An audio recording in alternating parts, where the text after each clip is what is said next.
Ko rea tu ke mo kau I he tau programa e fia finito to mai. Whakangata mai ho tau whainga maari he fia fini. Whakamore more te tau turi taimi. Taimi whakapārangi o kui kai koe taritahi,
Whanaho wiki. Ko e Fe'auahi tāna wha, e taki ia e he Hifo Dancing Group.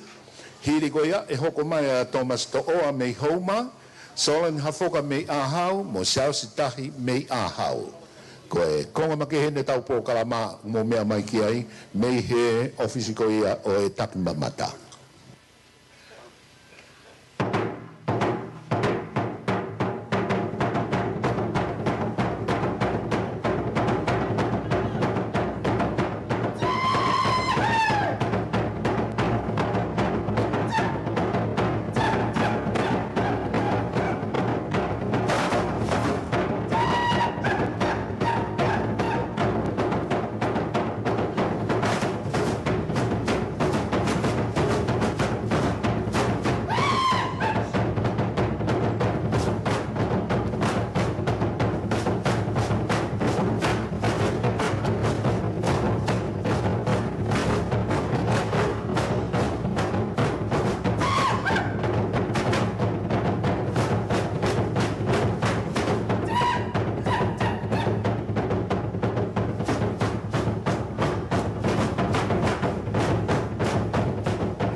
Pas mai ke ai ho ik Mohammed Apure.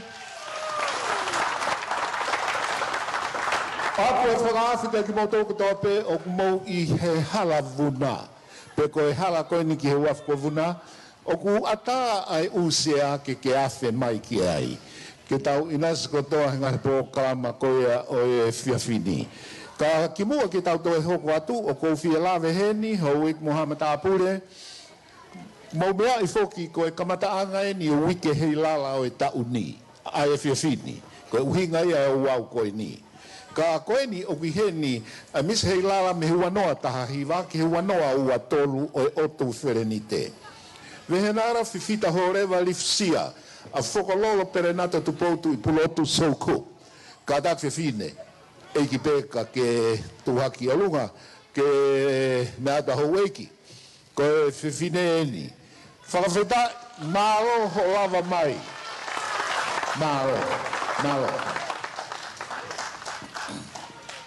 Ko ene tu hange ko lave ko ane nai ko fo I taalo mari e ko mo mea I foki ko ta ko o e nafa tala mai he kau papalangi mo kakai ko manako ke he ta nafa ko whakao mo atu pei mo whakari area te ta homafu ai nga fo I talo ko ni ai nafa ka I he time te dau pe ho ik Mohammed Apure ko e hihi for dancing group pea mo Thomas To'oa, ko hoko ia. Solani Hafoka, mei ahau, ko Thomas To'oa mei homa.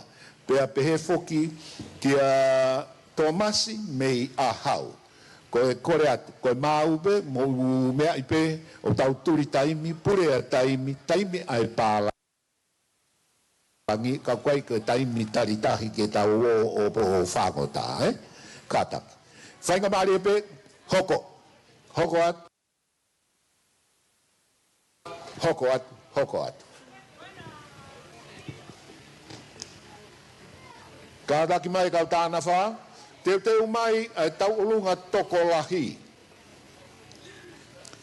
Ko e ahi o ulakai, Sialata Youth, whare haakiri mo hihi for dancing group.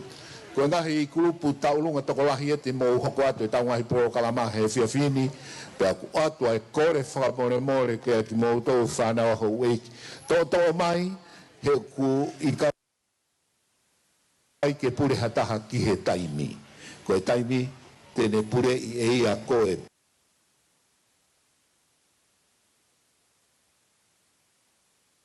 Pea moau, tu kehe ka pau ke alo taritahi ke alo o whakaheka kuka he hua ai tahi, Kātaki, kai tō mai, he ku kai ke tau pure E taimi. Ko e hiwa pehu o mai ke tau tolu, pe tala mai ke tau mātukua, whakamore.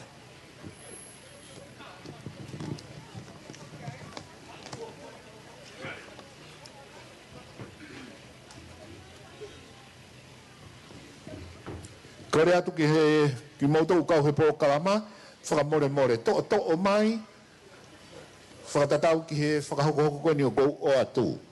Tātou whakamanata atu ki mautou I tua, I halapure anga, ofa mai, awhi mai, ke tau inasi, I hono hopoki, mohono kamata koia, o wike Heilala, o e tau, wanoa, ua tolu. Ki he wanoa ua wha, whakamore. Maa upe e ki mautou koe ni he whunga Stacey, hoko rewa, ka tau unu, he ulahi, ai ngahi konga e tau pō kalama ke he whiawhini. Whamaro atu ai pe foki, ki he kau sponsor. I he konga ulaki pe o e ngahi whiau he whiawhini koe tāna wha. Aia koe tōni mai ia. Hoko mai tau lunga tō lahi koe kulupu e wha. Hoko mai e mako koe kulupu mo e wha. Hoko mai e tau lunga tui whio koe kulupu mo e wha. Aia koe ne tu ia koe I he whiawhini koe kakato pe ai Fe'auahi. Ia hono ki whakawaha mapa. Au tata ke pe ki tione.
tāna whakoni.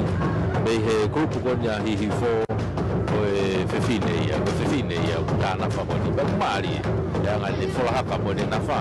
Pea kuikuange ne tā ku homo fo i whamolu e nawha e kau e whakau e taha. O kei hoko atu pe ke hene o si. Maari au pito e... Kore ki matanga paspasi vahe mai o e tareniti koe na. Ka kohono mo ni kore atu ki he akimoto ni whakalau atu. E hoko koe ni kau tāna wha ko hiki tau unu ai rewa. Thomas To'oa, Solon Hafoka. Thomas To'oa mei Homa, Solon Hafoka mei Ahau. Siaus tahi mei Ahau. Pea ka hiri ko ia, o we whakari ari o tareniti makehe ko sirive nusi vea whakauka. I o tau walu pe me hala fo o mo pea. Lo tonga ke iako e mata apure koe ni api ako Government Middle School Nuku'alofa. Ma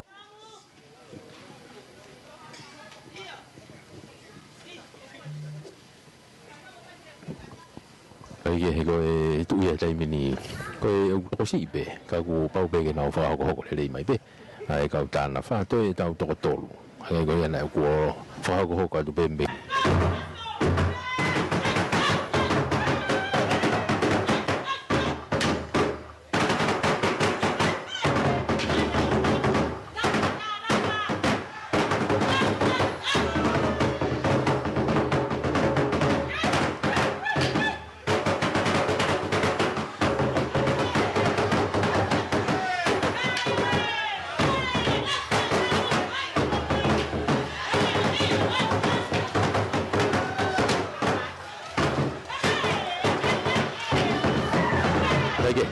Maria o pito anga e turi e tāna wha.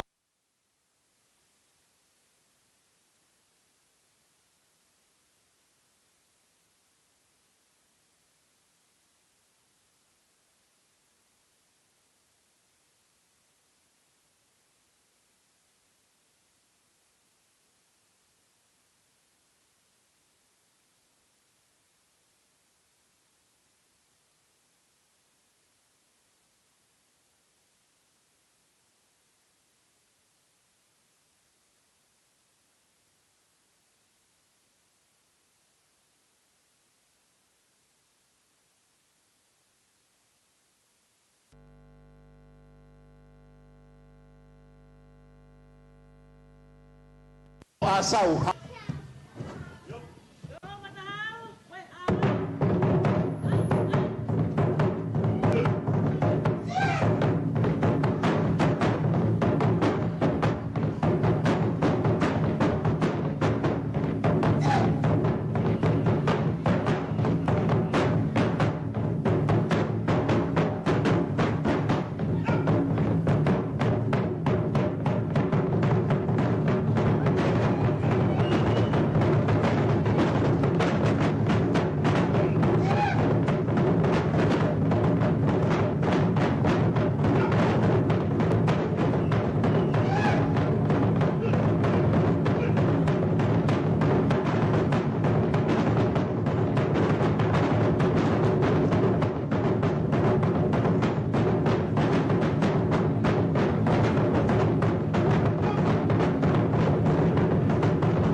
Kore ki he mataka to e paspasi i mai.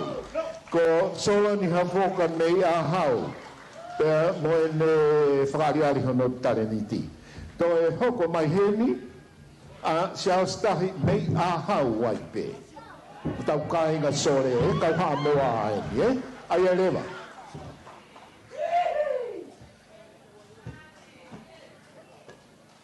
Wawe kuos mau e waka ke tau fuki ki i asau.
Paspasi mai, toat.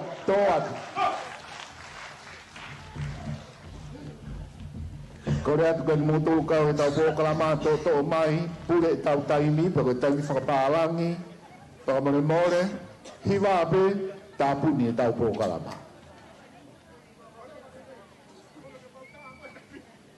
Kātaki haki e hoko, ko hai uku hoko, whamore, kātaki ka lunga.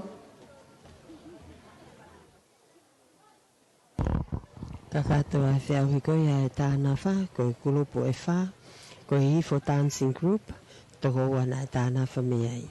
Hoko kia ia tō masi tō oa me homa, solo ni hafoka me ahau, whao sei pe e se astahi me ahau. Amalaki foki ke whaare ari makehe, ko siri vei nusi vea whakauka, ta walu me halafo o mo pea, a ko e GMS, Nuku'alofa. Wahe mai o tareniti ke tau whanongo ai, sio tonu ai, ka o teu mai a sirive nusi vea whakaauka, ta uwaru mei halafo mo pea, ke iako e matapure ko ini api ako middle school ko ia o loto Nuku'alofa, ko e tau tareniti hoko ia, pea ko reo si pe ko ia whakamore, tau ulunga toko lahi o pehe, ulaki ahi o ulakai, ua sialata youth, tolu, Whare hakiri, pea pehe koe whārewa ki hifo dancing group. Mou ofa mai, teu mai, osi pe, mawahe pe me funga Stacey, hoko rewa, kātaki. Whatonga i ane, koe mau maari pe, a tareniti makehe koe ni siri venusi vea whakaauka, ta uwaru me i halafo mo pea, kātaki. Mau pe, whakahoko rewa, aho tareniti siri venusi,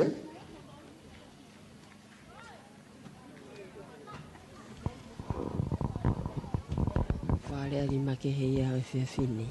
Siri venu si vea whakauka. E me ape mu a kau Faiva, i he hiwa mo e haka FakaTonga. Haka Heilala, haka iloto te ke Faiva e sino. E me ape mu a kau Faiva, i he hiwa mo e haka FakaTonga. Haka Heilala,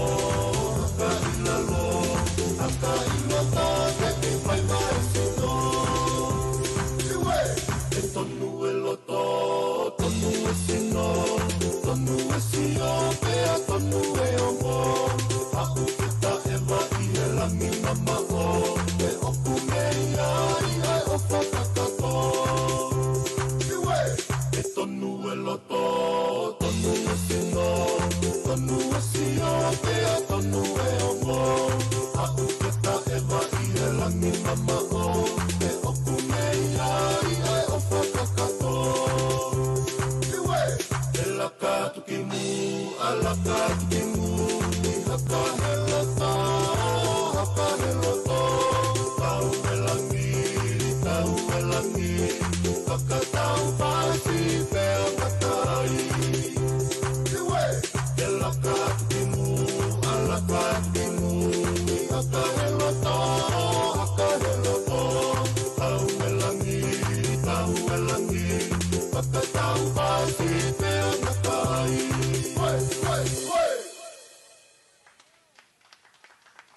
Paspasi mai i o e tareniti koea siri venusi vea whakauka, ta uwaru me halafo o mo pea. Ko e matapure ke iako i he government middle school koe ni Nuku'alofa. Ka kōkore atu ngahi tau ulunga toko lahi i eni, uluaki i pe ahi o ulakai, mou teu mai, maupe, hiki hake whakamore kātaki hake funga Stacey, hoko ai e sialata youth, pea koe whika tolu, whare hakiri. Pea koe whika whārewa e taurunga toko lahi. And for the benefit of the visitors who may be here with us this evening, the fact that we are performing some of this group dancing, the Taurunga is the traditional dance brought by our forefathers. Some people say we didn't come from Samoa. I say we came from Samoa. Yes, they brought it from Samoa, but it was a different type of Taurunga. They do dance, provide the Taurunga in the same fashion that we do here. but it's totally different tempo that they keep in Samoa compared to what we have here in Tonga with the Tau'ulunga. And the Tau'ulunga in Tonga is also, one part of our Tau'ulunga is actually dedicated to the ladies, which is similar to the Samoan part of the lady of the town or the village, or the taupo'o, as they say, yes, where a single lady will share with you and anybody who may be watching or listening to her performance of the Tau'ulunga, the solo dance. This time, we're going to do it in the group. Ko e Tau'ulunga tokolahi e whakamaremore. He'aula kai mo tōku uloaki. Siala ta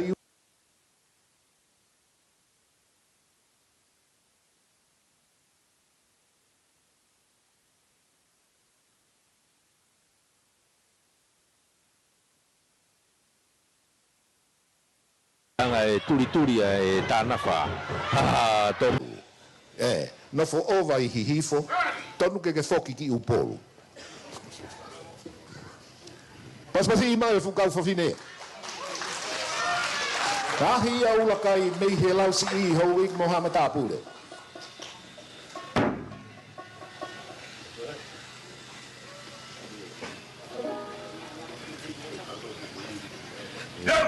Raki kau whakine I ahe o lakai, ko e toko nima, ko whawhine toko nima, kau teunga tapai ngati pe, teunga tapai ngati, whako whapitona o teunga, ko e kau taulunga I taipini ko mea mai ki ai.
Kore ki he matanga paspasi ima e kau whawhine, ko e ahi ia ulakai, Tau'ulunga tokolahi whikauluaki ia. Malo, whakawhetai, koe pake whakawhetai, tere lava. Hoko mai ai Sialata Youth, Tongatapu o Sialata mei hatei o kataki. Ko mo mau maari ebe, pea mo unuhaki ke whunga stesi, ke whai mo whakahoko, e tau po kalamahu ke I toe lahi. Hili a Sialata Youth, ko e whare hakiri, mei hihifo, tau whito ki te kiu. Pea whakaosi akilewa a e taurunga tokolahi a hihifo dancing group. Pea e hoko mai a e tauolunga whakaha moa. Samuan Siva ko latai whiinau mei kanokupolu. Kātaki hake, whemo kātaki hake siala the youth ka pauk mo i hena.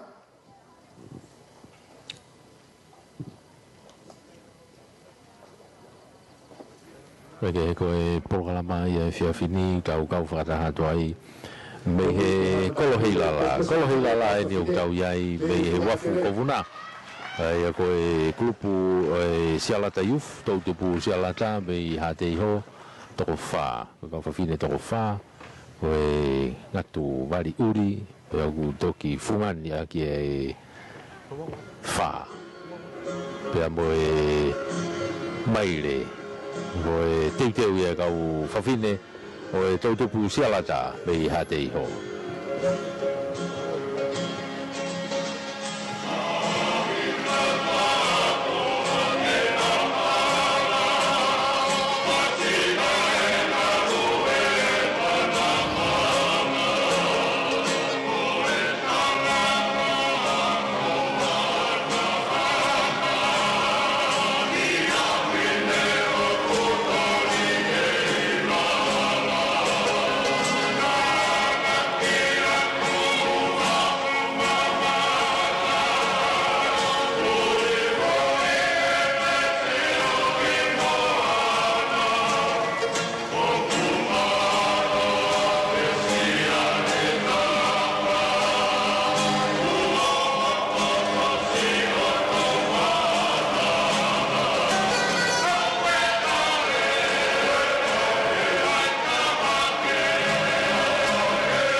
Kore ke matanga pas-pasi ima e kau whawhine.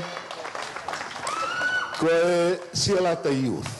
Ke mea e hau e ki pe ilo he tonga hona katope, koe kulupu mei he sila pelua, Dance and Singing Academy. Koe apia koia wako ia e Faiva FakaTonga, mo e hiva i hateiho. Pea ouna ngalo, koe kolo e ni hau mei e kui koe a tongi.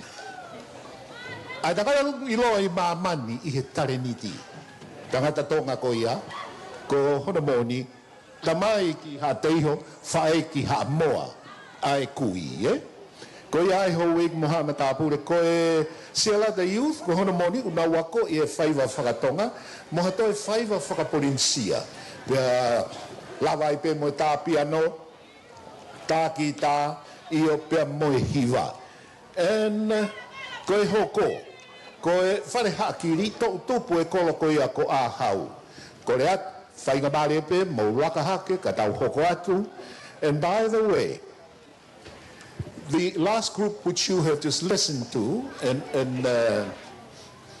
enjoyed their actual performance, that is the place where the forefathers for the American Tongan superstar known as Tongi. And he's got his first name is, I think it's Irish, Ihim or somebody. But Tongi is from the town of Hateho, where the last performers hail from. So I'd like to ask everybody here in the house to give our youth from Hateho a big round of applause. Paspasi mai. Paspasi mai ngahi tareniti ko ia o whanau whiwhine ko o sialata, Ka koe whare hakiri e, tōpu ia o e kōko āhau, aina I he hoko mai pe koe I kolo vai, o ka paute ki huku ki he mui whanua koe, Maube, hoko ki mō tōru. Ko ia koe aite mi hoko ia tautupu ia me o āhau, koe kau while mui koe ni, kau while mui e toko ono, nau tunga te pai ngā tupe. Wari uri pia mo hine hina, ka koe kahi kupesi peo toki ai, e toka lau while toa, koe manulua, kahi kupesi tāla peo ku tongi ki he ngahi teunga e whanau, whawhawhau pito monau ngahi teki-teki, pia wefoka nau ngahi kahoa, e ahi, pia koe kahoa takala.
taki paspasi mai e kau whawhine, pia mo e kau hiwa koea o e whare hakiri mei he lausii. Ka koe e tau whakaosi koea e tau olunga tokolahi, koe hihifo dancing group.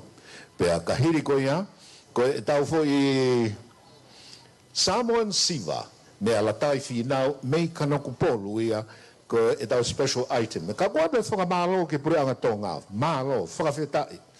Ai tokoni mai.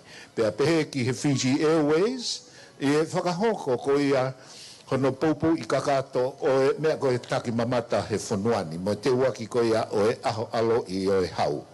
Pea pe whakamalo ke Ports Authority, pea toi o atu whoki mo e whakamalo ma alunga ke Comfort Zone Rental and Hire. Ko e mau maari e pe a hihifo dancing group, ka daki. Mo lakahake ki alunga, ka tau hoko atu, whakamore more. Pea ka hiri ko ia, ko e tau Samoan Siva, me alatai whinau, me kanoku polu o hoko. Pea ka osi a Samoan Siva, tau wakai ko tau kainga ko i uvea, mo e mako. Aia ko Faiva ia ai hou i tangata, hai? Uvea?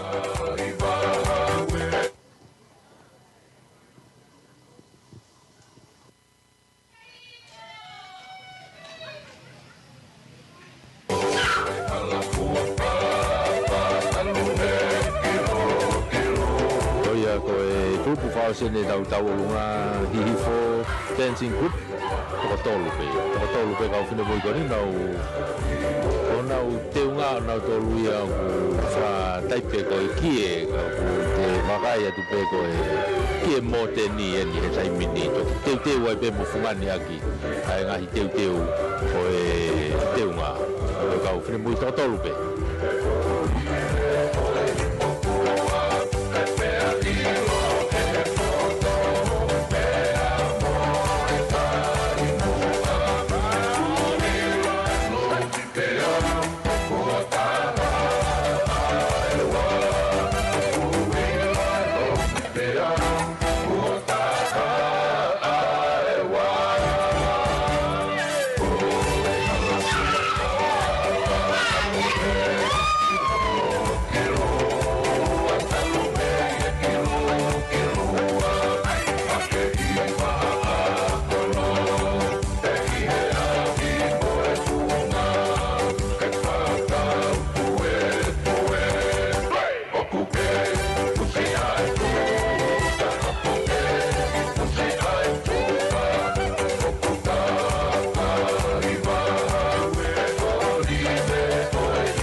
Pasi mai mo tala ai tahine ko kun salo te hoi ki Tongatapu hala ko papa ai ka whakamalo atu ki kau whawhine koe me hihifo dancing group ka he ne tu he tai mini whakamalo atu ki he MPF Bank little Italy restaurant and hotel tano international hotel pe mo one talk Tonga jet save tau whanua tau whanua I he tokoni o mou whai mai ki he whakahoko hono poupou I o e whakailonga I e te waki o e aho alo I o e tama pea I kai ke ngalo ai ho wik Tongatapu ko e wike Heilala ia uanoa ua tolu ko ne mau mari e pe whiwhine haa moa koe mei kanoku polu la tai whinau pea ke wahe mai ho ngahi whola mai ho ngahi Faiva whakahaa moa Samoan Siva Iyo hoi ki Tongatapu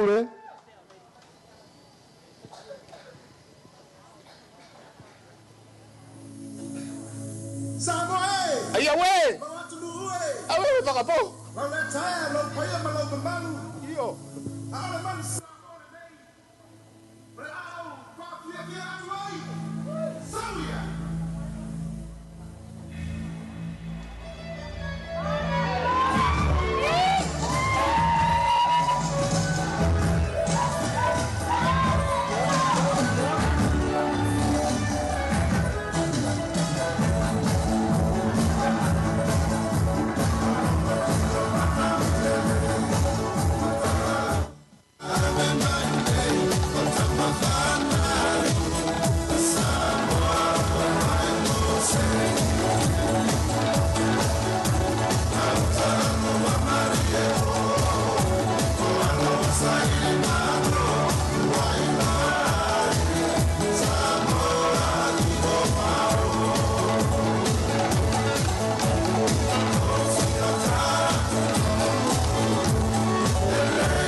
Paspasi mai, latai finau, me kanakupolu, mo ene Samoan Siva.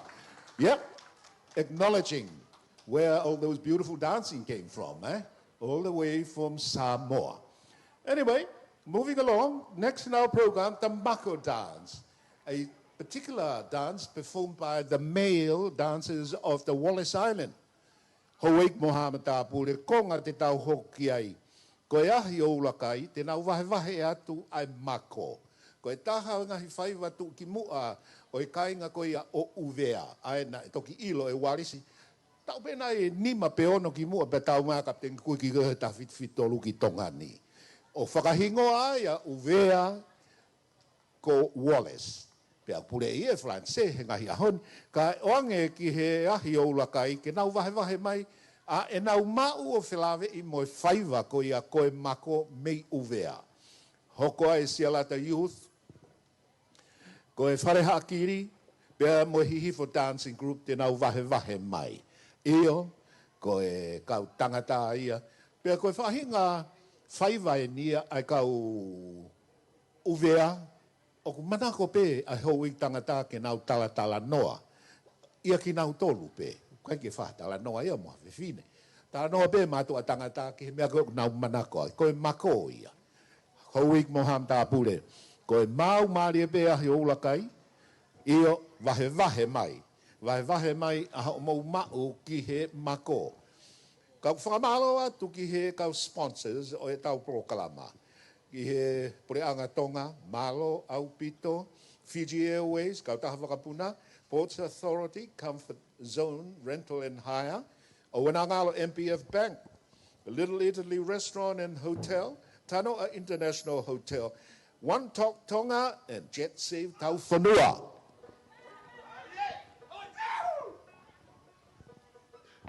Mako, koe ahi o lakai, koe tautupu ia sia sui sirana taina o ahau. Koe kau takataini e toko nima, Faiva foko ni hangai koe nei whamatala tua, Faiva pia ai whahoko pia he mātua tangata.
Paspasi. Ko ia koe tautupu ia o e ahi o lakai takoa ko so i hafoka ia ko futama Mako ia ka hau ia tāna whane nei. Pepo mo siau stahi ko futama hiva tā mea ia. Hau ia tāna whane nei. Tako ia koe ahi o lakai ia. Nau mei kau kātoa mai hinga Fe'auahi e whiawhini pōpō atu i he kātoa ngā Heilala. Hoko heni ai Heilala Youth me whungatere, iyo, pea ko honomoni FakaTonga iange. Hiri pe Heilala Youth, whare hakiri, me he lausi, whakaosi mai rewa e hifo dancing group, iyo a e nau mau koe ki kau ki he Mako. Pea o mau meai, tau wau kai ki Tahiti, E hoko mai a e kau tuki moa ko ia o e Sila Pelua Dance and Singing Academy, te nau atu ai fo I Faiva, makehe ia ne nau wako whilawe I pea moe ngahi tau olunga ho tau kāinga tahisi,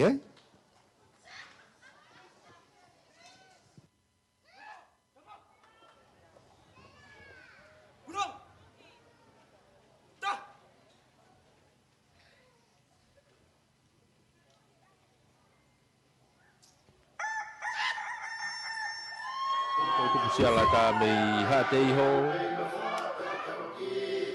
toko nima pe kau makoko ni kau teunga tupenu mo tau wala pe sisilo si pe tagofu pe ya pe mo kawas sisilo si pe ki mo yang e Faiva kau tama ko ni mai no pe fokia ko nau kulupu ko ni ko kulupu ya me apiako o kwa ko ia Faiva I hatei ho a sila pe liwa dance and singing academy toka ngai mai e whaho ko tau wha me ai.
Paspasi mai hoik Muhammad Apule. Kau tangata ia me siala ta youth. Pea kohona moni me he fuha tere. Pea tatau moe ha. Ai whakari are kau tangata nau tare niti ko e Faiva ho tau kainga ko ia mei uvea. Pea ko e otumotu ko e o iloa ko Wallace. Ko re atu ki he whareha akiri me he lausi ko e Stacey e oku ata maki mautolu he taimini. Pea hoko mai mo hifo dancing group. Pea e to e saute io ai sila pelu a dance and singing academy. Moha fu I Faiva whakatahiti me he otumotu koia ko tahisi,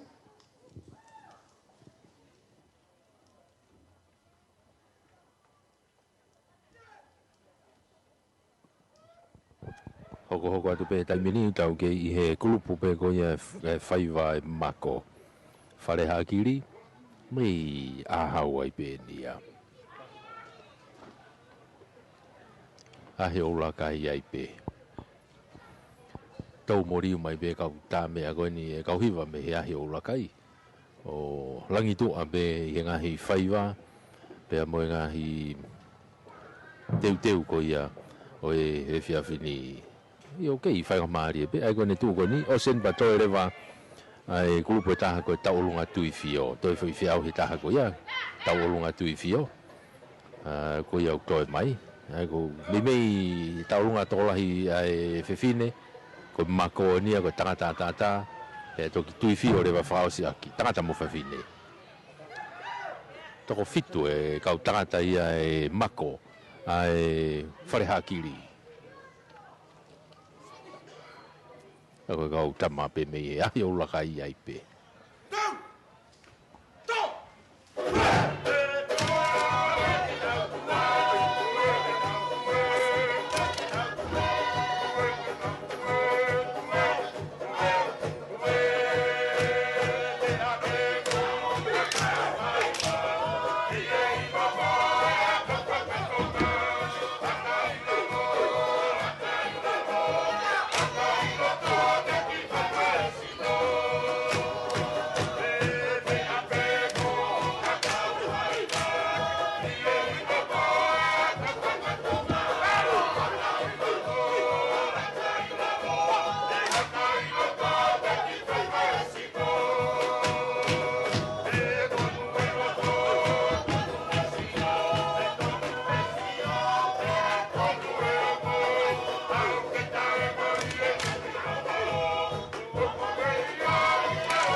Paspasi mai hoik Mohamed Apulen Farehakiria pe mo enau Faiva koia whakafonga i aki enau mau ki he mako. Ka mau FakaTonga i ana.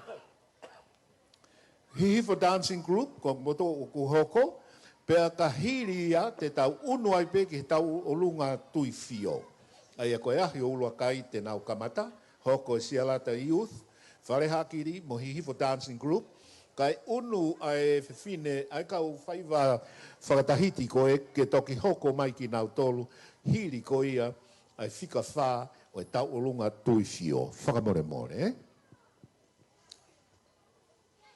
O ku uhinga o te he unu aki ko ia, kai anga whaia maari e kau whakamau ke whakahoko nau whatongia, ko e uhi ku pau ki nau tānaki, e nau whakamaka, kai whakaukau i hono te waki ko ia hono fuaki o ka hiri ai o mai e nau whakamaka ko ia o e ngahi Faiva ko e ni.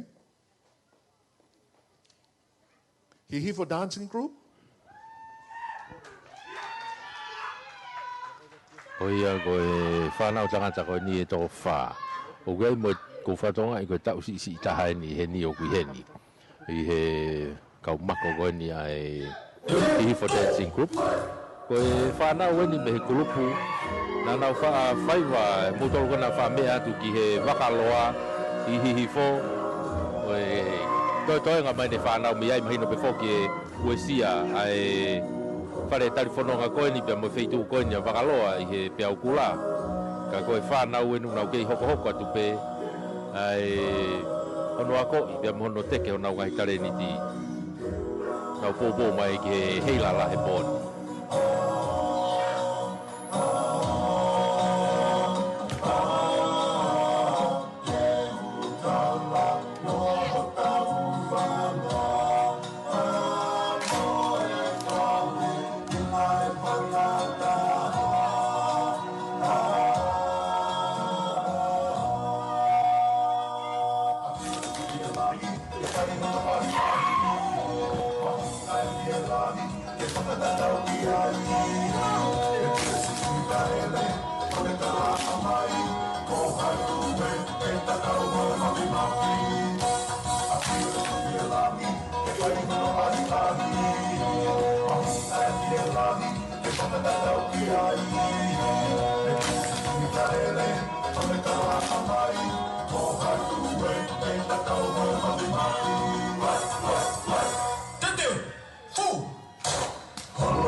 Paspasi bai hoik Mohamed Apulen, hihi for dancing group mo e nau whakauhinga i ai mako, ai Faiva koe nei o mai he kau uvea ki he otu Tonga he ngahi aho koe.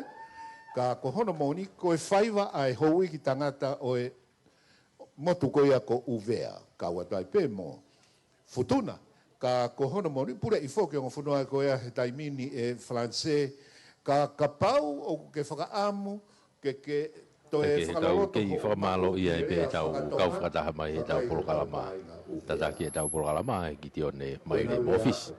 Pea mo e tau ngahi kulupu o ku tau iai. Toi pe tau fo i kulupu e taha toi be tau fui Fe'auahi e taha aia koe Fe'auahi taulunga tui fio ia ka i he taimini koe sila pelu ua Dance and Singing Academy i he whakawaha mapa kau ange ko lau hoko mai polo kalama ko hui ke whakakato heku api be taimi koe whiawhini foki koe ngahi koe taimi ngoku whakatangata e taimi leongo koe ngahi Fe'auahi e ne ulotonga whakahoko toi ki ima opo mai ange a Heilala kolo Heilala he whiawhini Fe'auahi ai e whakawhi ai pe ai koe ngahi e whiawhi malu au pito ko fu te niti koe ni he kolo Heilala fu te niti koe ni he kolo Heilala malu au pito ia i he me he uha na moe havili e lava peo toi tukuhifo ai ngahi pui ka ko taimini o ki tuha ke pe ngahi pui ko i foki ke mo le lei pe ngai no fo he ku putu e no fo ka ko e kau whainga maari e ko e taki mai family kau ahi ko e ngahi maheni ke tau kau whakataha i he katoanga ko ni i he katoanga oe Heilala tau lotonga kau whatai lotonga whamafola tuia he rea moe ata i he tau retio walfit poini lima pe foki he rea ai rea ia pe moe ata i he tau pesi Facebook Broadcom FM Broadcasting i Tongani he ngahi ahoni hou ik moha matapule mau maari e pe io ngahi oulakai hoko ki moto, we? Whakapalo atu ki he MPF Bank. Little Italy Restaurant, my hotel. Pe ke tano International Hotel, One Talk Tonga, Jet Save Tau Whanua. Pe he ki Fiji Airways, my Government of Tonga, Ports Authority. I he tokoni, ke whakahoko ai e tau katoanga o e pōni. Wha! E malo e le le.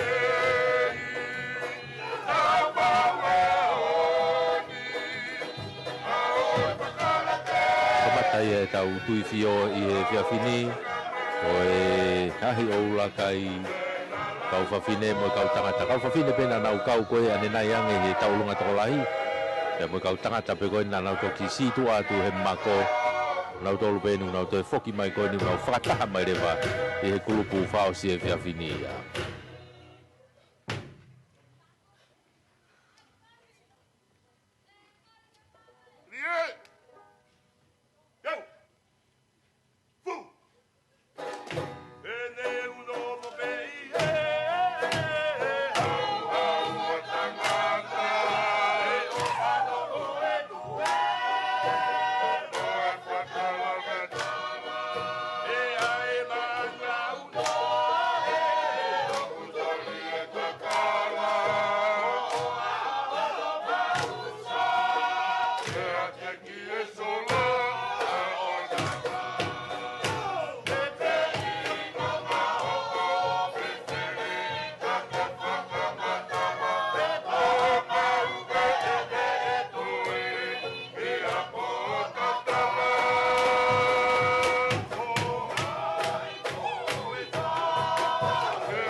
Whakamalo atu ki a whanau hoi ki mo lava mahi e whiwhini ke tau mata mo whakamalo ia ngahi tareniti koe ni o whakaariari i he kamataanga o e wike Heilala o e tauni pe i kai ke ngatai te waki ko ia o no whakailonga i o e alo i o e tama.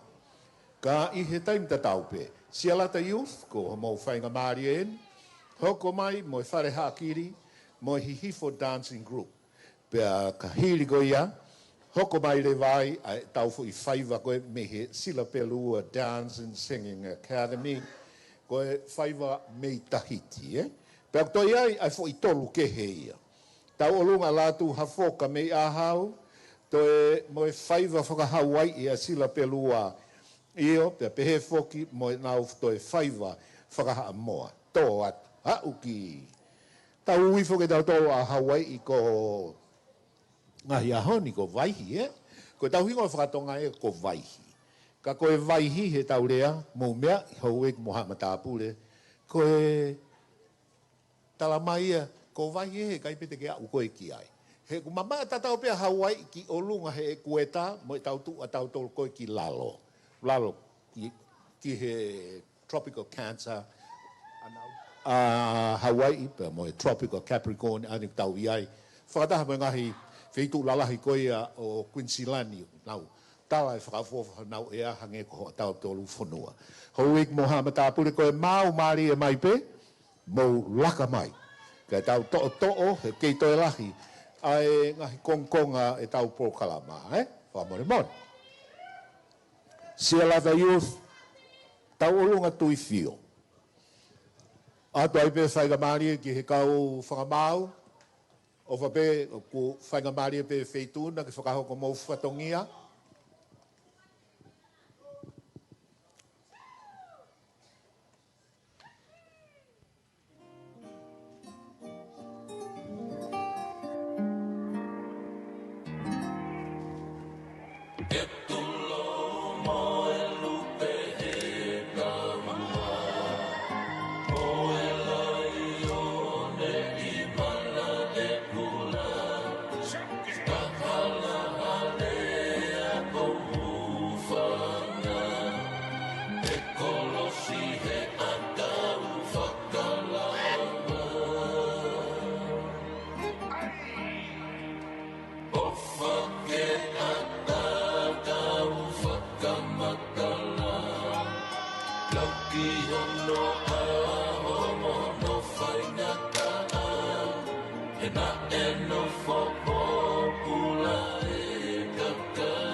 Kore ki he matanga paspasi mai. Ai siala the youth movements pe mo nau vahe mai nau tareniti tau olunga ke tau inasia I he fiafini. Ko e whare hakiri o hoko, pe whakaosi e he hifo dancing group, pe hoko atu kei toe e tau ngā hifo I item e tau tolu te reofi pe ia I he ono ki he walu. Malo, ka tatau moe ha e te wakai atu to e kamata ke to e tokolahi angi. Whakamanato atu ka pongpongi, feitu ueni. Pea I he taim tatau, kaki mautolu kotoa koe ni oku Heilala, kei atape usea ke mauafe mai ki ai. Whakamore more, eh? Whakamalo ki he pure anga Tonga, Fiji Airways, Ports Authority, pea pehe ki he comfort zone, rental and hire, I he nau nima movae, nimasi a no whataki ko ia no tanu maki, o e poupou I ko ia o e tautaki mamata.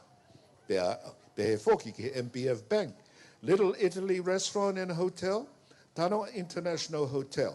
Pea pehe foki ki he One Top Tonga, mo e check save tau whanua, tatau moe ha. Mau maari e pe, o a mautolu ai Stacey he taimini.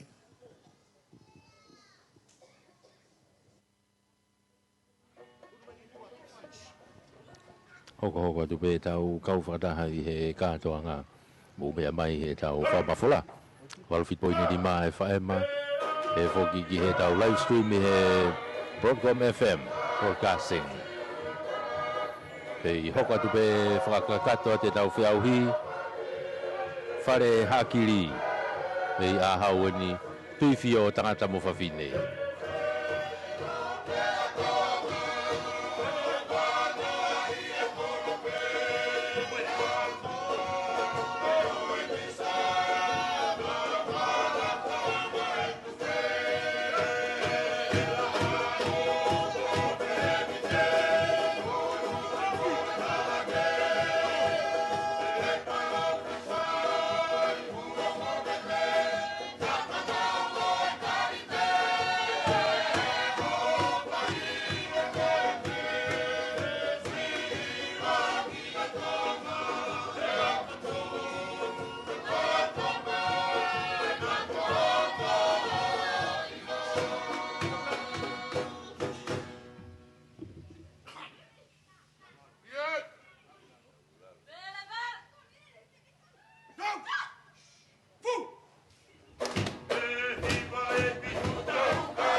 Oe kei whakakato atu pe tau taulunga tui whio kulupu ia koe ni e Fe'auahi koe ni ka koe whare hakiri ia. Koe ke paspasi mai e whare hakiri mo e whakaho koe nau taulunga tui whio. Pea e whakahosi rewa ai kau mai ki Fe'auahi taulunga tui whio e he hihifo dancing group. Pea ka osi koe ia Hoko mai lewa, ai Faiva whakatahiti ho tau ka i ngā koea me he sila pele ua Dance and Singing Academy. Pea toi ai mo ngai fwoi ai te mea tolu kehe, i o mei Hawaii i mo haa moa, pea pehe foki mo e tau fwoi tau olunga mea lātu hafoka mei a hau. Ko e Hawaiian item me sila pele ua, pea pehe foki mo e nau Faiva whakahaa moa. Mei he kau whawhine mo kau tangata o sila pele ua Dance and Singing Academy o Hateiho. Ko ia e houik mo hamatapule, whakamalo atu, whakafuofa ai toko lahi mai ai ngawe aki e tau ngahi sea, ka koe me mauwhenga pe, koe ki mua pa tau mawa he whiawhini, ke toe whakaiki ki atu ki ati mōtolu, koe haa e o wau koe a pongpongi, koe ahu wao noini ua fitu a pongpongi, pe a kulere ai kātoanga koe ni, koe ku mau o ku wike e ua.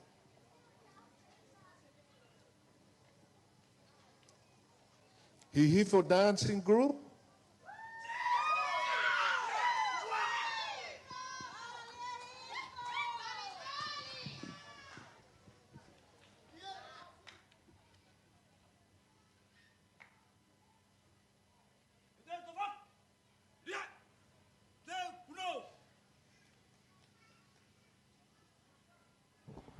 Ko e kulupu whakaosia ni o e Fe'auahi koe ni e taurunga tui fio. Range koe nau lawe ki ai e whanau tau tupu koe ni Hihi for Dancing Group. Ai mo e kau whawhine ai, mo e kau tangata tau tupu ai kulupu koe ni.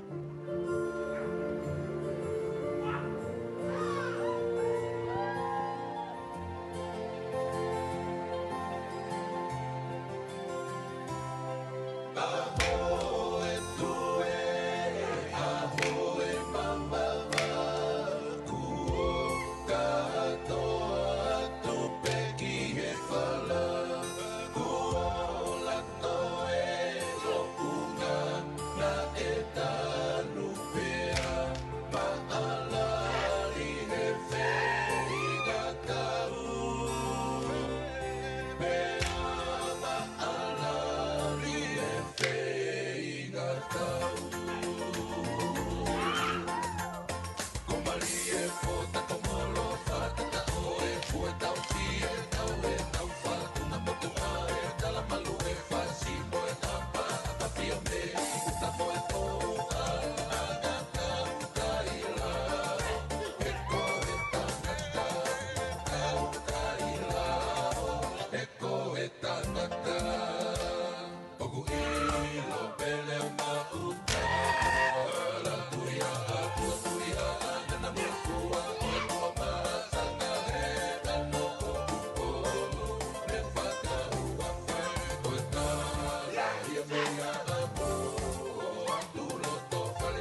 Whamalo at whana hoeki.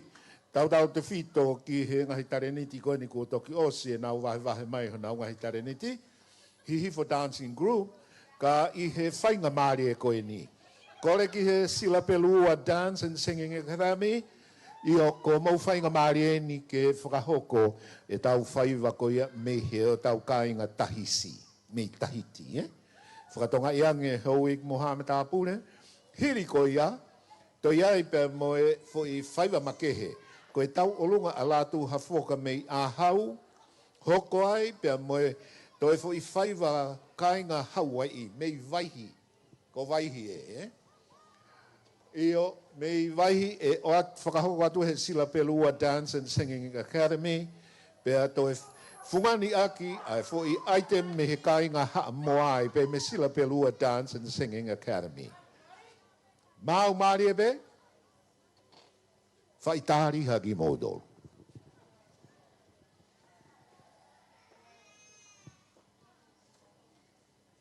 Ko ia ko ne tu ko he taimini ko o osi ngahi Fe'auahi ia. Ko e hoko atu ko ni ko e whakaari make he pe ia. Ai ngahi kulupu pe ko ni o nau kau ko e ki he Fe'auahi. Mahina pe whoki e ngahi kulupu ko ni ko ngahi kulupu Faiva pe ia. Hange ko e ahi o ulakai ko e siala tayu. Ko e whare hakiri. Ko e hihi for dancing group. Ko e ngahi kulupu Faiva pe ia. Ko kai pe honau ngahi Polo kalama Faiva ia nau tolu mo nau ngahi polo kalama nau kau kiai. I he tapa ka kotoa Faiva me he taulunga ki he Faiva, ki he hiwa o ape ki he tāpiano. Hono ako I ko ia I he ngahi kulupu Faiva ko ni o kutau kau whakataha toa e taimini. Ko ngai foi ai temi ko ni te tau hoko atu ai ka whamau popo ka whamau.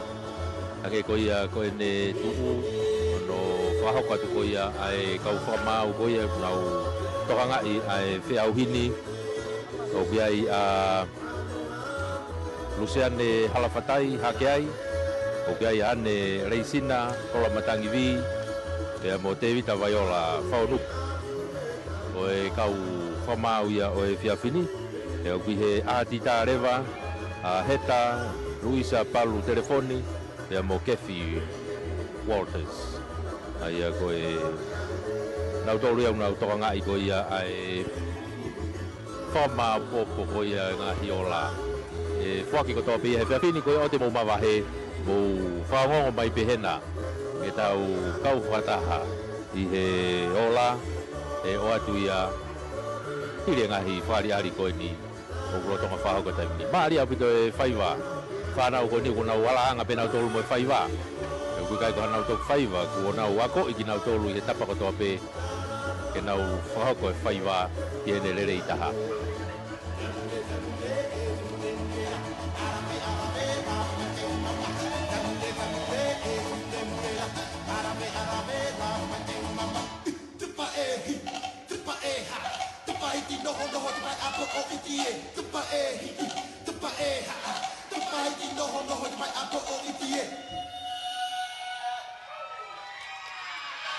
Pasi ki ai hoek Mohamed Apure ngahi tareniti o tahisi. Toat. Toat to mai.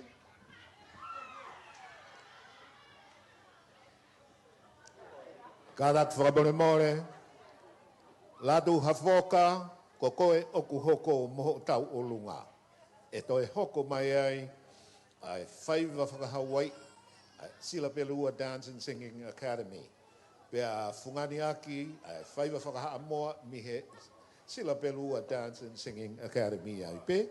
Ki mu aia, o te tau kore ki he rea whakamalo, Magdalena Fifita, tarekita o Industry Empowerment Division.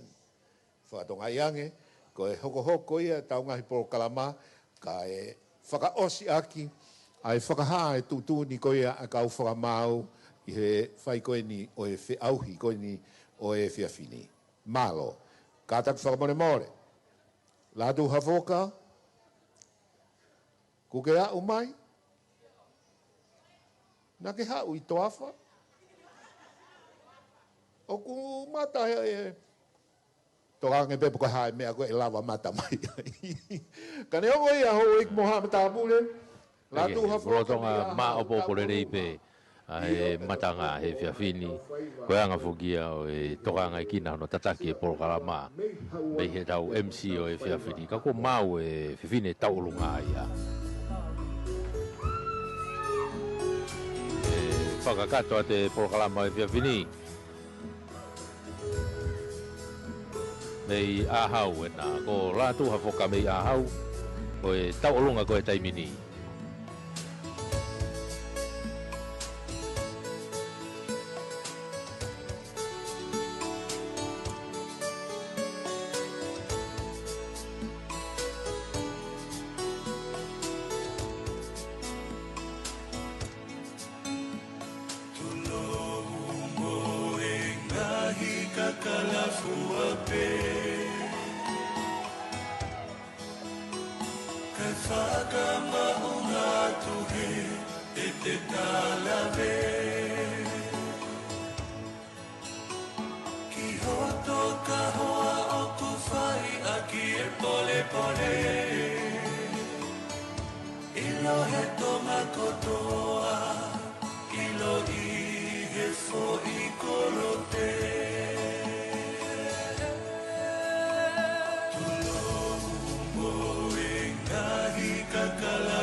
If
Hoik moha mata pure latu hafoka. Io, FakaTonga iange, koe tau ulunga makehe ia. Whainga maari e koe ni, tukuange atu ia ki he sila pelua, nau wako ia e tau ulunga pia mo toea koe tā mea moe hiwa. Te nau o atu tau Faiva me ho tau kāinga vaihi, pia moe kāinga koe ia mei haa moa. I he hoko hoko koe ni, pia ka hiri koe ia, o kou kore atu ki a Magdalena Fifita, tare kita o Industry Empowerment Division, ka take ala, ka ke lava mai o whaiha rea whakamaro, ka u whawhine mo ka u tangata, ka koe tau Faiva ni, eo mei vaihi, Tō atu, ta mai ki me huai ki, ia huai whakapo.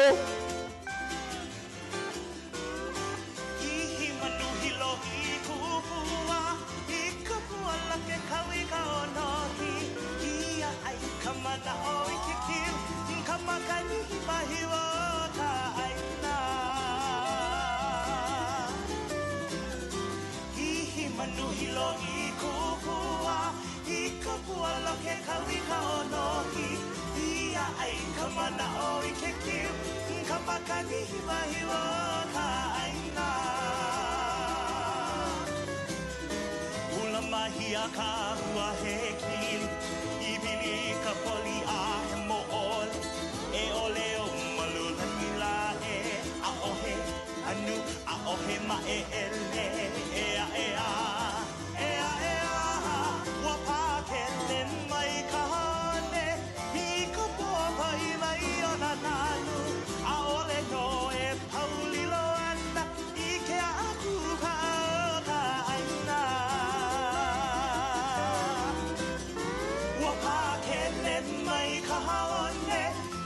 Papa I mai ana nanu, ale no e paulilo ana, I ke aku ka aina.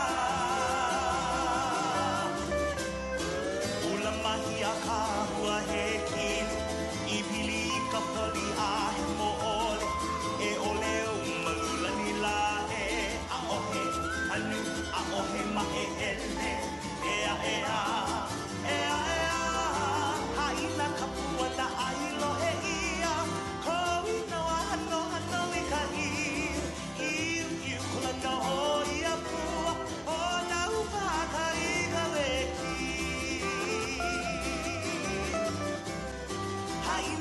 Wana ailo heia, kawi no hano I ka iu kula no hoi a pua, hana upaka I ta leki.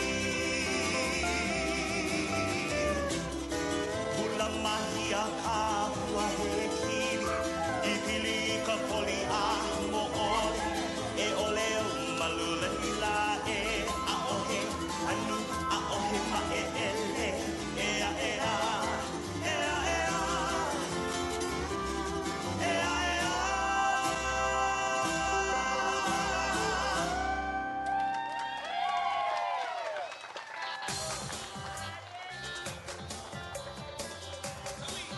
Hey! Kau wai?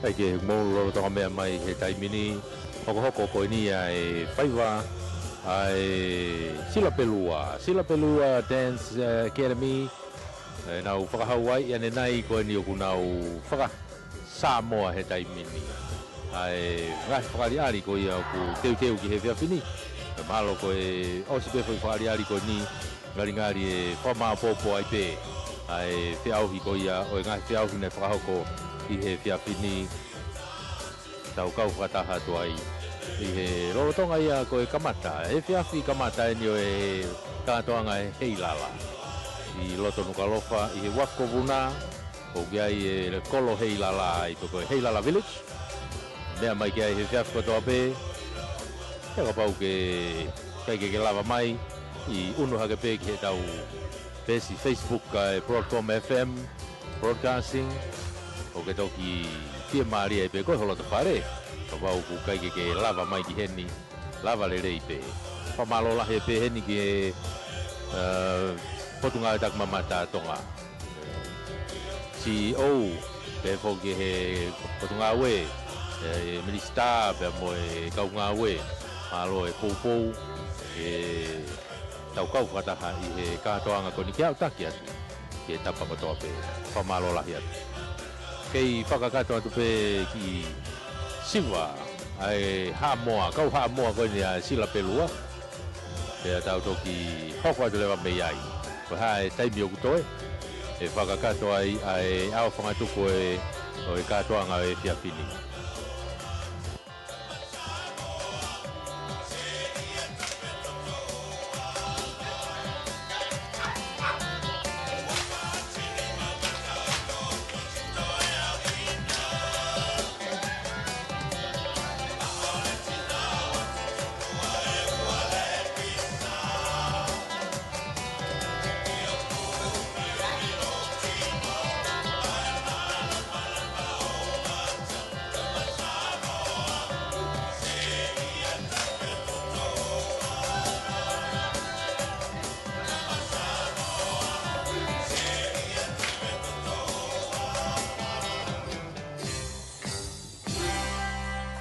Kore ke mataka paspasi mai. Tau Faiva koe ni mei he sila pelua whakahawai i pea mo toe fungani aki ai fui tau olunga whakahamoa koe. Ka kou kore at. I mo tohono kotoa nai kau i he Fe'auahi mo whakangongo mai. Koe kupea atu pe ke mo unu mai ki muani o tau tufa paanga. Pea ke mo unu mai he kuwhawe pe e tau taimi.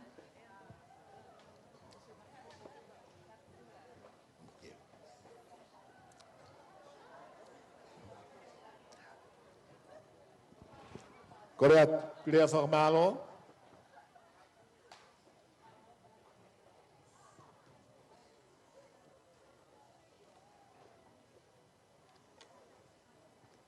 Malo. Kole bemboa ke uhu whangangai whakatapu no kotoa pe ko seo at mei moani. Ka tā ke whinumoto a koni ke whakato whatongia e pōni. Ko whia whawhonga i at pe whoke a egg minister e pot ngāwe. Pea pehe ke CEO. Pea pehe whoke he Palestini ai kau tahatak mamata.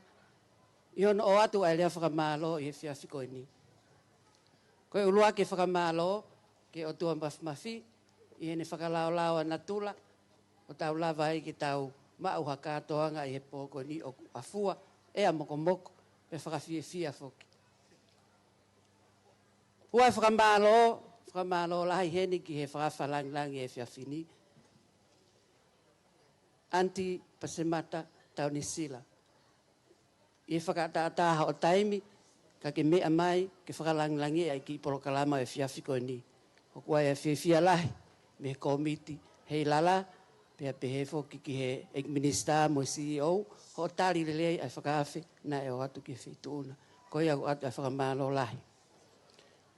Pehe whakamalo ki he Miss Heilala lolotonga koe ai Tongani, ka au kui Tongani, Miss Yehenara Sokup. Whakawhiawhia a o lava mai, pia me he whonua mulina, ke whakatoa hau whatongia, i he wike Heilala koeni, o ku whotu o he pot ngāwe, pia moe komiti, i he wike ua koeni ka hoko mai. Malo o lava mai e whiawhini. Ko whamalo no koku o atia ma ai kau whakamao e whiawhiko ni, o kua e honga ia lahi, pia me he pot ngāwe moe komiti, i ho moutari loto lelei, ai ki whatongia koe ni o atka ki moutolu. Mahino bea mawhatuki e whatongia, koe uinga he o kumawha hono sivi ai ngahi ai temi o e whiawhini, pea o kumahino pēia. Kai ke he o kuia e whakamalo mo whiawhia, ai pot ngāwe, pea pehe ki he komite Heilala, i ho moutari ai whakawhi ki he pōni. O atu whoke ai whakamalo ki he kau ātita, ko ki nau tolo nau whai a hono tāna ki pa mohono kore, pa mohono to'o, pa mohono tau te ai. Ai ngahi maaka koni ai kau whakamau o ku oange. Pea koe maupare o e whiawhini o tipenia he kau ātita ko ia. Ko ia guai whakamalo lahi kia ki mautolo. I he fuu whatongia mamafa ko mōwhiesia i he whiawhini foki. Whamalo foki heni kia ki mautolo ko toa pea e TV pe moere te o Tonga. Pe he ke FM alfitu poinima. Pea pe foki hangai miti a pe o gui whaleni. Koe ke ulawe i atu. Whakamalo i ho mou loto lelei. Tāri ke mou whakamafola ai ki polokalama koe ni e apa moe ata ko ata whakamalo lahi ka ki mautolo. Whamalo foki ki he MC e whiawhi koe ni, koe MC laulo taha eni, whili me he toko u taha.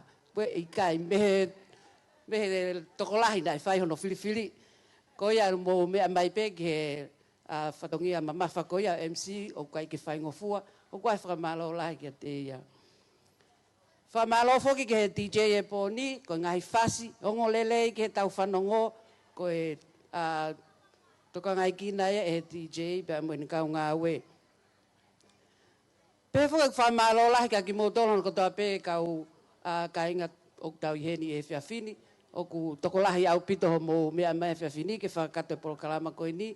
Pēr koe a manaki e hoko tau i pē he wike ua koe ni ka hoko mai, ho mō kau mai ke tau kau whakataha, ki hono teke ai kātoanga o e wike Heilala o tauni i he wike ua koe ni ka hoko mai. Pea koe whakamālonu whakaosi o kuatia ki he komiti Heilala o tauni wa Faiva tolu. Ki hono whakatūtu e ngahi polokalama hano kotoa pē. I he wike ni, i he wike kahau. Whakamālo lahi e ngahi ngāwe lahi koe ako whakahoko. E taimi tatau ai pē. O atu pē ai whakawhe ke mō mea mai ke toenga ngahi polokalama. Pea pehe foki ki he zumba o whai he pongpongi. Mō ni te pule lulu whalai te o weekendi mo wikau i he nima tō noa pongpongi. Ka pau te mō whainga maali e ke tau i heni e ngai polokalama ko ia. Koe he keke utoi whakaloloa ko ngai whakamaloe ko atu. Pea amanaki pena mō mau ha polokalama fia e whiawhini. Pea mā tāwhuka e ngai Faiva FakaTonga ko ia ku tau whenge pātolo aki. Pea ke tau mātuku ate he pōni o mō mau ha mō ilelei pe mō fia e ngai program ko ia malo au pito.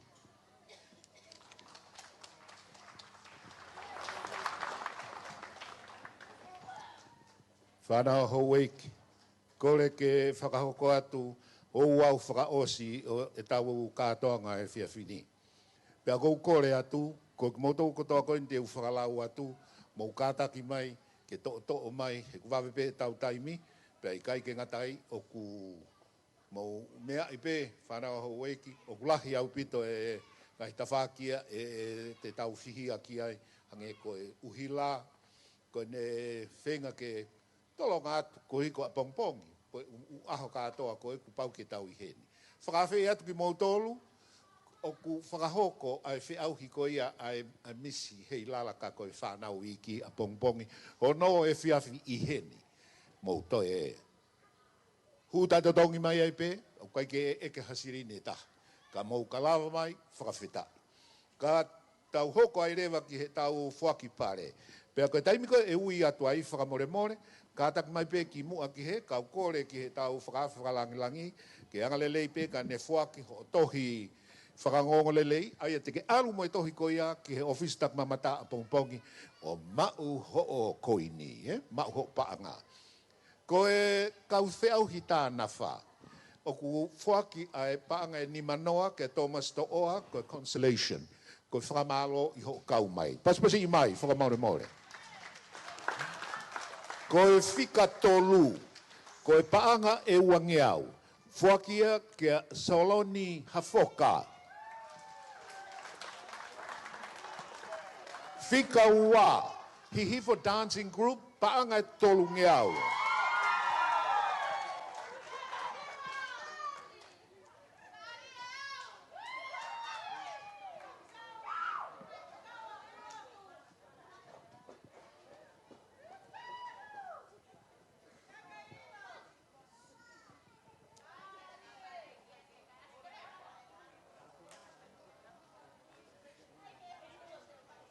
Consolation Prize, Thomas To'oa. Paanga e ni manoa. Third prize, Solon Hafoka. Paanga e wangeau. Second prize, hihifo dancing group, paanga e tolu ngeau. Kei motu mahataha me hihifo dancing group, ma'u ho certificate, pake hangatonu ke hovis tak mamata, i apongpongi. Fika uluaki.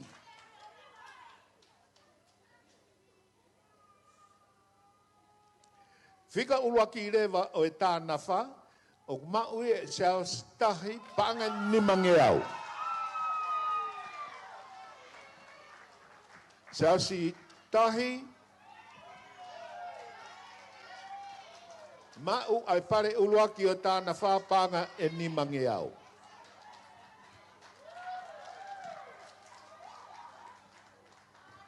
Hauik Tongatapu le, ko e hoko, tau olunga tokolahi. Ko e tau olunga tokolahi, o kumau ai pare fika tolu e he ahi o ulakai, panga tolu ngeau.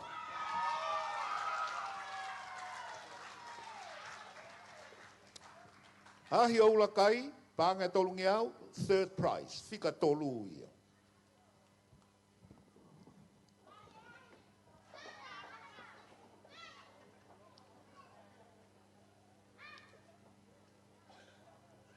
Ko e second prize, pe ko e fika ua, whare haakiri, panga ni mangeau. Whare haakiri, panga ni mangeau.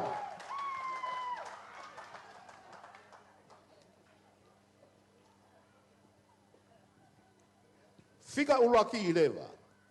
Iyo, mahangai ai sialata youth,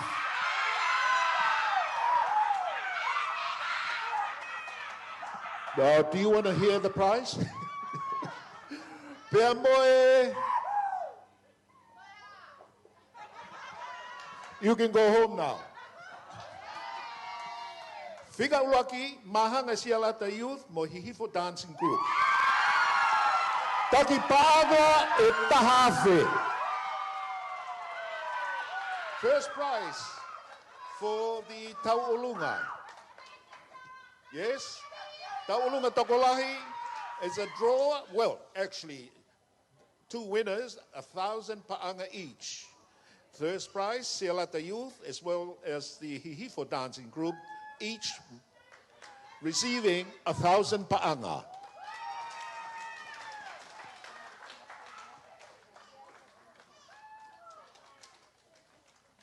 Walava mai taha koe. Sialata, Hihifo Dancing, mo mahanga foki. Paspasi mai, taulunga tokolahi ia, mahanga ai. Sialata Youth, mo Hihifo Dancing Group. Koe mako, hauik Tongatapu.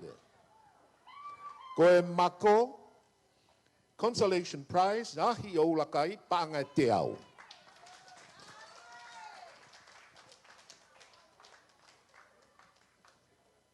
Consolation prize o mako, ahi o lakai, panga te au.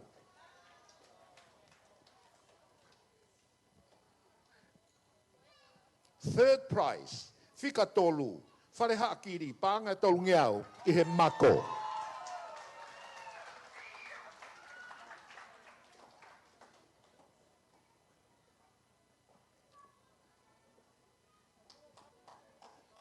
Pea koe fika ua rewa. Hihifo Dancing Group, panga ni mangeau.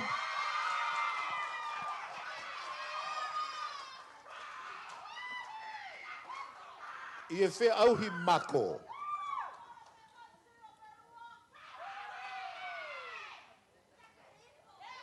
Pea koe fika uluaki I rewa, mauia e he Sialata Youth. Paanga e tahafe.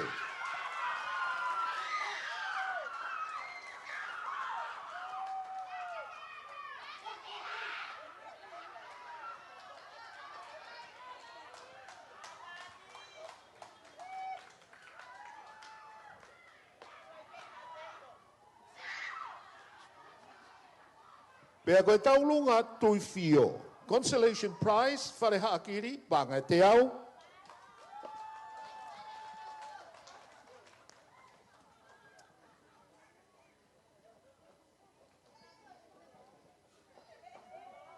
Tau olunga tui fio, third prize. Fika tolu wahi o ulakai, panga tolu ngeau.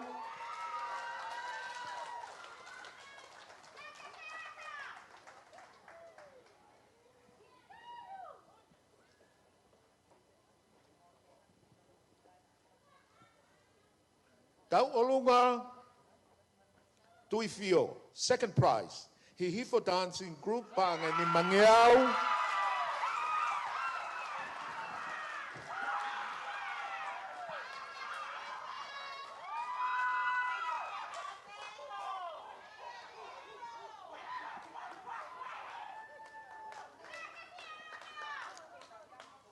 Pea koe fika uluaki I lewa, tau olunga tui fio, mauia e he Heilala youth, paanga e tahawhe. Heilala youth mei tuatere paanga e tahawhe.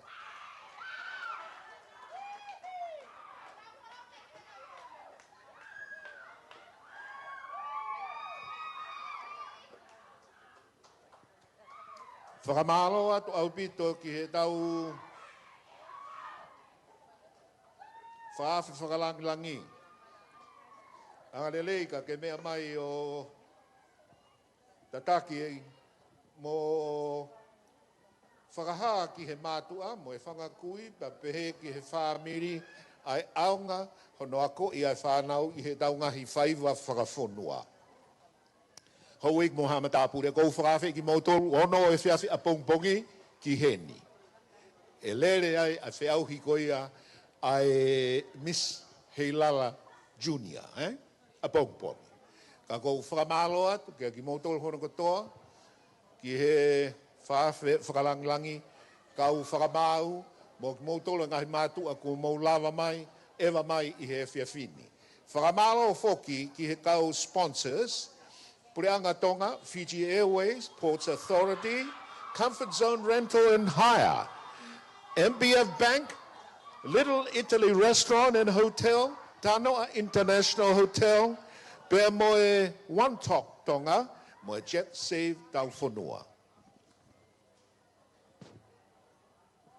Hauik Mohamed Apure, kou kore, ki u whakahoko atu ai rewa ai e tau keresi whakamawai.